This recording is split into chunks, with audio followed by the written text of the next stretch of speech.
আসসালামু আলাইকুম বন্ধুরা, আমি আবারও হাজির হয়ে গেলাম আপনাদের মাঝে। এবারের বিষয় পান বরজ নিয়ে আপনাদের সঙ্গে কিছু কথা বলবো। বাংলাদেশের গ্রাম বাংলার কৃষি ও সংস্কৃতি অর্থনীতিতে পানের বরজ এক বিশেষ স্থান দখল করে আছে। সবুজ বাঁশ, কাঠের সারা আর ছনের ছাউনিতে তৈরি এই ছায়াঘেরা বরজগুলো কেবল অর্থনৈতিক উপার্জনের মাধ্যম নয়, বরং এটি গ্রাম বাংলার জীবনযাত্রা এক অনন্য সামাজিক ও সাংস্কৃতিক মিলন মেলা। পানের বরজ সাধারণত একটু উঁচু জমি, পানি নিষ্কাশনের সুবিধাযুক্ত জমিতে তৈরি করা হয়। চারদিকে বাঁশের চাটাই ও সরা দিয়ে ঘেরা এবং উপরে ছনের বা বাঁশের পাতার ছাদ দিয়ে ঘেরা এই বরজের ভেতর প্রবেশ করলেই এক অন্যরকম ঠান্ডা ও আর্দ্র পরিবেশের অনুভূতি হয়।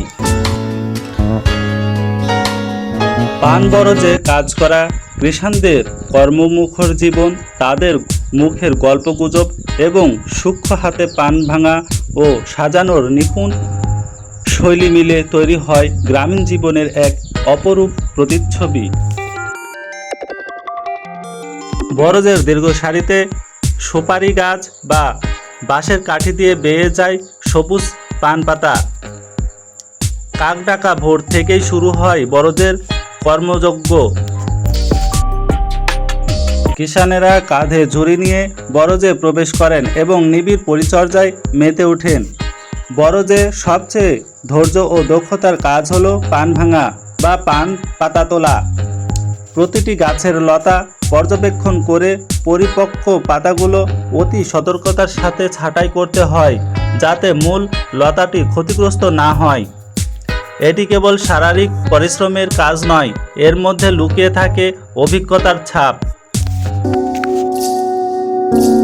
কিষানেরা সারি বেঁধে দাঁড়িয়ে বা বসে আঙুল দিয়ে অতি নিখুঁত ও দক্ষতায় এক একটি পান পাতা বোটা সহ ছিঁড়ে ঝুড়িতে জমা করেন। রোদের উত্তাপ এড়িয়ে ভোরের স্নিগ্ধ আলোয় শুরু হওয়া এই কাজ চলে ঘন্টার পর ঘন্টা। পান বরজ থেকে পান ভেঙে আনার পর শুরু হয় দ্বিতীয় ধাপের গুরুত্বপূর্ণ কাজ, পান বাছা এবং সাজানো। কাজের এই অংশকে প্রায়শই পরিবারের নারী ও প্রবীণ সদস্যরাও যোগ দেন। পানের আকার, রং ও মানের ওপর ভিত্তি করে পান পাতাগুলোকে আলাদা করা হয়। বড় ও নিখুঁত পান, যাকে প্রায় গাছ পান বা পয়লা পান বলা হয়, মাঝারো পান এবং ছোট বা সামান্য খুঁতযুক্ত পান পৃথক করা হয়। বাছাইকৃত পানগুলোকে পানিতে ধুয়ে পরিষ্কার করার পর অতি সযত্নে সাজানো হয়।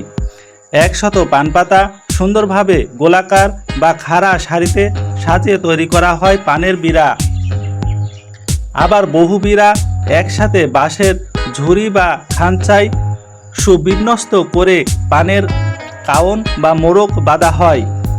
নিখুঁতভাবে পান সাজানো এক প্রকার লোকশিল্পী, যা পানের বাজারে ভালো দাম পেতে সরাসরি সাহায্য করে।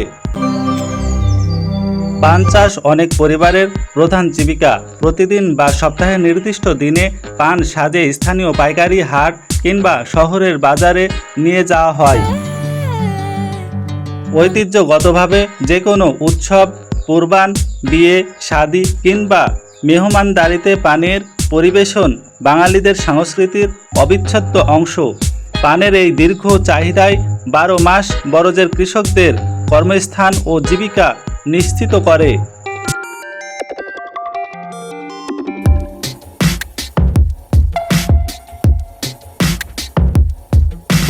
পান বরজ কেবল অর্থকারী ফসলের ক্ষেত্র নয়, এটি গ্রামীণ রূপসী বাংলার এক জীবন্ত চিত্রপট।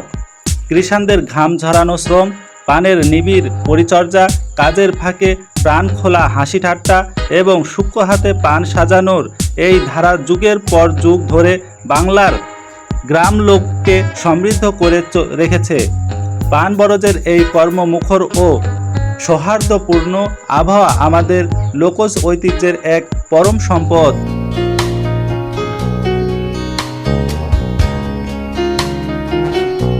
পান বরজের নীরব ছায়াঘেরা পরিবেশ কৃষকদের কাজের ফাঁকে আড্ডা ও গল্পগুজবের এক চমৎকার ক্ষেত্র তৈরি করে। একের পর এক পান বরজের কাজের একঘেয়েমি দূর করতে তারা মেতে ওঠেন নানা রকম কথায়। গ্রামের রাজনৈতিক খবর, সুখ দুঃখের গল্প, ফসলের দাম, আবহাওয়ার পূর্বাভাস কিংবা নিজেদের পরিবারের হাসি কান্নার নানা কাহিনী উঠে আসে এই আড্ডায়। কখনো বা কোনো প্রবীণ কৃষক গেয়ে ওঠেন ভাওয়াইয়া বা ভাটিয়ালি গান, যার সুরে সুর মেলান তরুণ কৃষাণরা।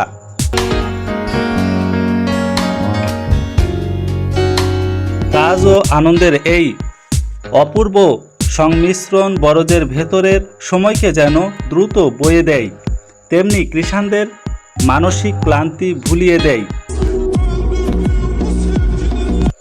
সম্মানিত ভিউয়ার্স, আমার এক বন্ধু লিখেছিলেন কোন গাছে ফল ধরে না, সম্ভবত এটাই ছিল। আমি কমেন্টের উত্তর সেভাবে দিতে পারিনি, তবে আমি যে পান বরজের আপনাদের ছবি দিয়েছি এবং ভিডিও দিয়েছি, আমার জানা মতে এই পান বরজ বা পান পাতা বা পান গাছে কোনো ফল ধরে না। তো বন্ধুরা, আজকের মতো আমি এখানেই শেষ করলাম। ভিডিওটি ভালো লাগলে লাইক করবেন, পারলে শেয়ার করবেন, আর পারলে একটি সাবস্ক্রাইব করে রাখবেন। আপনাদের একটি কমেন্ট আমার নতুন নতুন ভিডিও করার জন্য উৎসাহিত করে। আর আমার কিছু ভুল থাকলে আপনারা ক্ষমার দৃষ্টিতে দেখবেন। আল্লাহ হাফেজ বন্ধুরা, আজকের মতো আমি এখানেই বিদায় নিচ্ছি।